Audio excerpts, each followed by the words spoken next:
चलते देखें किरण की जो हम 11,800 की बुक चल रहे हैं उसमें साधारण ब्याज के हमने 3 टाइप कवर कर चुके हैं। अब चलते हैं देखें टाइप नंबर 4 की तरफ।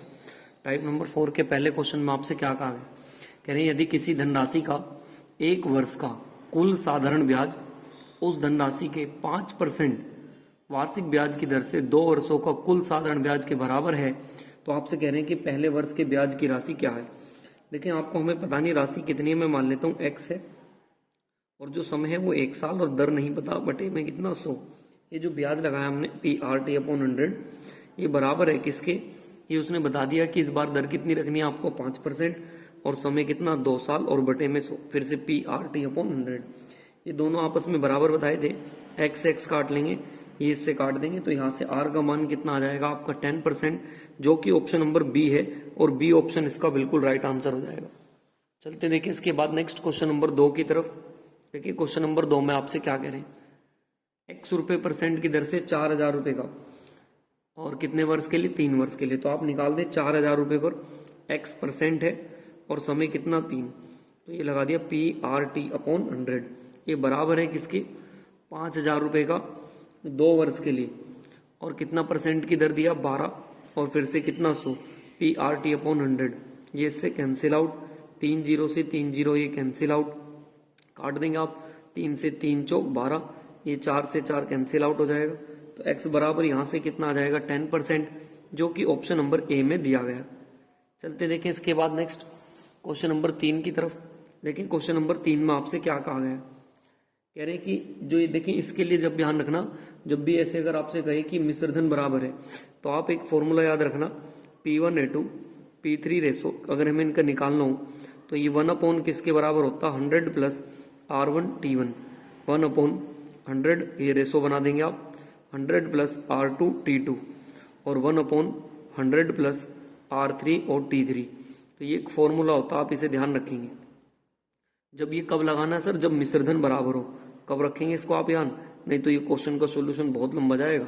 लेकिन जब कहे ना आपसे मिश्रधन बराबर हो तो ये हमेशा काम करेगा ये फॉर्मूला। देखिए डायरेक्ट लगाता हूं मैं, आर का मान कितना दे दिया उसने हमें, इसमें दे रखा 2 वर्ष 3 वर्ष और 5, तो 100 बराबर पहले आर का मान सभी के लिए 5 है, पहले वाले के लिए 2 वर्ष बताया, फिर से दूसरे वाले के लिए निकाल देंगे, रेट तो यही रहेगी 5, लेकिन इसके लिए समय कितना बता दिया 3, और ऐसी तीसरे वाले के लिए रेट तो है 5 और लेकिन जो समय बता दिया है वो कितना दिया इन्होंने इस बार तीसरे वाले के लिए 4। बस इसे कैलकुलेट कर देंगे आप। जब आप यहाँ पे करेंगे तो ये 5 दूनी 10 और 100 में जोड़ोगे 110, ये 5 3 15, 100 में जोड़ेंगे 115, ये 5 चौक 20, 100 में जोड़ेंगे कितना आ जाएगा 120। कैलकुलेट कर लेंगे। देखिए इसे यहाँ से अगर आप काटने 5 से 5 दूनी 10, 0 की 0, 5 दूनी 10, 5 दूनी 10, 5 दूनी 10, 5 3 15, 5 दूनी 10, 5 चौक 20। फाइनली जो बचा 1/22, 1/23 और 1/24 के बचा। बस यहाँ पे एक काम करें, आप एलसीएम ले लें। देखिए जब आपसे एलसीएम नहीं लिया जाता तो आप इन तीनों को गुणा में रख देंगे, ये इससे कट जाएगा तो 23 गुणा कितना बचेगा 24, 23 से 23 कट जाएगा तो 22 गुणा 24, 24 से 24 बढ़ जाएगा तो 23 गुणा 24, बटे वाला छोड़ देंगे तो आप इसे काट दें। 2 से कितनी बार जाएगा 12 बार, 2 से 11 बार और 2 से 11 बार। तो यहाँ पे जो बचेगा हमारे पास 23 गुणा कितना बचेगा 12 सर, यहाँ पे बचेगा 11 गुणा कितना 24 और 23 गुणा कितना बचेगा हमारे पास 11। इनके आप गुणा करा लेंगे। जब इनकी गुणा कराऊंगा मैं, ये आ जाएगा यहाँ से 776, 4 एकम 4 ये 264 और 3 एकम 3 मतलब 253। ये हमारे पास रेस हो गया। उसने ए का पार्ट पूछा, ये ए का पार्ट है पहले वाला, तो जो ये पार्ट है उसे तो लिखेंगे ऊपर, इनका सम नीचे कर लेंगे और इनका सम कितना आएगा 793 और टोटल कितना हमारे पास 90, ये इससे कट जाएगा 10 बार पे बचेगा। इसकी इसमें गुणा करेंगे 2760, मतलब ऑप्शन नंबर देखें कौन सा आ जाएगा तीसरे का 2760, मतलब ऑप्शन नंबर बी वाला इसका बिल्कुल राइट आंसर हो जाएगा। नेक्स्ट चलते हैं देखें इसके बाद क्वेश्चन नंबर 4 की तरफ। देखिए क्वेश्चन नंबर 4 में आपसे क्या कह रहे हैं, क्वेश्चन नंबर 4 की तरफ चलते हैं। देखिए क्वेश्चन नंबर 4 में आपसे क्या कह रहे हैं, 4 में आपसे कहा गया कि जब दो राशियां 5% और 3% की दर से 7 और 3 वर्ष के लिए जमा की जाती है तो उनके साधारण ब्याज का अंतर दे रखा है। तो देखिए एक बार तो 5% और 7 दर के लिए तो R/T% कर दें तो क्या आ जाता ब्याज, हमें पास 5 है और ये कितना 7, तो यहाँ से कर देंगे 7 पंजे 35, फिर दिया 3 वर्षों के लिए और दर कितनी दी है 9 दिया कितना 27, ये 27%, ये 35%, तो दोनों का अंतर कर लेंगे। इनका अंतर देखिए कितना आ जाएगा हमारे हिसाब से 8, लेकिन क्वेश्चन ने बताया कि कितना 475 है, तो आप यहाँ से निकाल देंगे 100% का मान। जब आप 100% का निकालोगे 4 से काट दें, 4 दूनी 8, 4 से कितनी बार 25 बार, और इसे काट दें जितना भी जा रहा है पॉइंटों में जाएगा 475 और गुणा कितना 25 और बटे में कितना 2। जब आप इसकी कैलकुलेशन करेंगे काट देंगे इसको तो 5937.5 ऐसा ऑप्शन दे रखा होगा। ऑप्शन नंबर सी वाला इसका बिल्कुल क्या हो जाएगा, राइट आंसर होगा। नेक्स्ट चलते हैं, देखिए इसके बाद क्वेश्चन नंबर 5 की तरफ। देखिए क्वेश्चन नंबर 5 में आपसे क्या दे रखा है, 5 में कह रहे हैं कि एक व्यक्ति, क्वेश्चन नंबर ये 3 के बाद 4 था, अब चलते हैं क्वेश्चन नंबर 5 की तरफ। एक आदमी 10,000 रुपये ले रहा है, कितने ले रहा है टोटल 10,000 रुपये की राशि है, और उसने एक हिस्सा इसका 15% के ब्याज पर और शेष कह रहा है 10% के ब्याज पर उधार लिया, और कुल ब्याज बताए कितनी हुई है, तो उसके द्वारा उधार धन राशियों का अंतर आपसे पूछा है।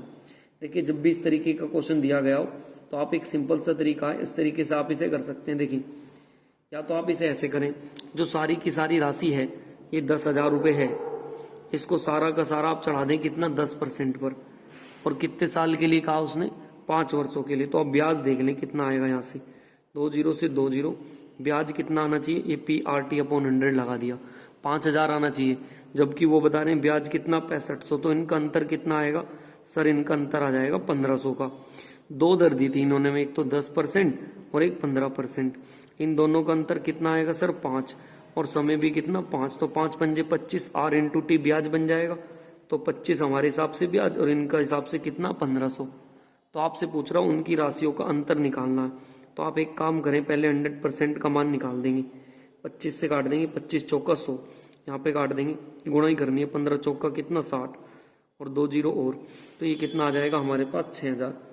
जब 10,000 में चलते देखें इसके बाद नेक्स्ट क्वेश्चन नंबर 6 की तरफ। देखिए क्वेश्चन नंबर 6 में आपसे क्या कहा गया, देखिए बहुत ध्यान से समझे।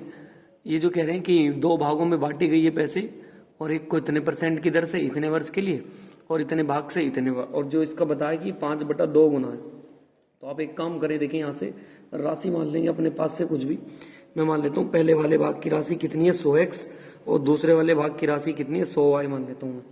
अब देखिए यहाँ पे अगर ये p का मान है 100x, ये दर ठीक कर लें जो दर दे रखी है इसने, समय दिए 7 दूनी 14 और 1 15/2, और ऐसी ये दर दे रखी है 8 24 और 1 25/3, ये और इनटू में कितना कर देंगे 100, तो ये PRT/100 ऐसी दर कर देंगे। ये तो हो गया धन, इसका समय दिया 5 चौक 20 और 1 21/4, दर दी है इसकी कितनी 8%, तो 8 और बटे में कितना 100।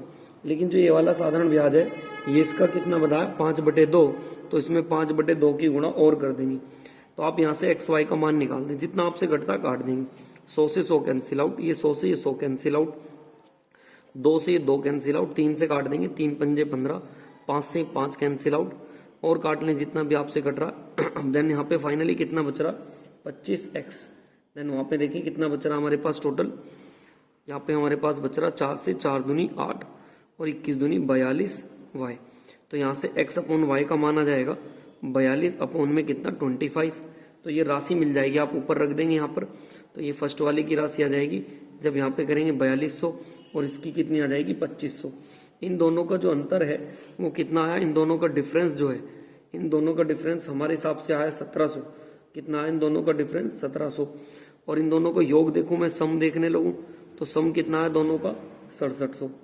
तो अब इन्होंने बताया कि जो सम है वो कितना 6700 है, और इनके हिसाब से कितना 250 के बराबर है। तो डिफरेंस पूछा, डिफरेंस का मान कितना 1700 का मान आप निकाल देंगे, 2 0 से 2 0, ये इससे कैंसिल आउट हो जाएगा पूरा का पूरा, कितनी बार पर कट जाएगा, ये इससे कट जाएगा 750 बार पर, तो आप गुणा कर देंगे बस 17 की इसमें, तो ये आंसर आ जाएगा 12750। 12750 आना चाहिए, 12750 कौन से ऑप्शन में, बी वाला ऑप्शन इसका बिल्कुल क्या हो जाएगा, राइट आंसर हो जाएगा।